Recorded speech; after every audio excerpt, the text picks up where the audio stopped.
சங்கீதம் 138. உம்மை என் முழு இருதயத்தோடும் துதிப்பேன்.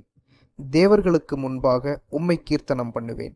உமது பரிசுத்த ஆலயத்திற்கு நேராக நான் பணிந்து உமது கிருபை நிமித்தமும் உமது உண்மை நிமித்தமும் உமது நாமத்தை துதிப்பேன். உமது சகல பிரஸ்தாபத்தை பார்க்கிலும் உமது வார்த்தையை நீர் மகிமைப்படுத்தியிருக்கிறீர். நான் கூப்பிட்ட நாளிலே எனக்கு மறு உத்தரவு அருளினீர். என் ஆத்துமாவிலே பெலன் தந்து என்னை தைரியப்படுத்தினீர்.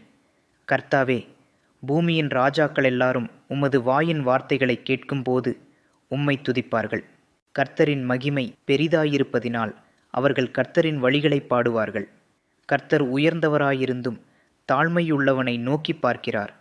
மேட்டிமையானவனையோ தூரத்திலிருந்து அறிகிறார். நான் துன்பத்தின் நடுவில் நடந்தாலும் நீர் என்னை உயிர்ப்பிப்பீர். என் சத்துருக்களின் கோபத்துக்கு விரோதமாக உமது கையை நீட்டுவீர். உமது வலது கரம் என்னை இரட்சிக்கும். கர்த்தர் எனக்காக யாவையும் செய்து முடிப்பார்.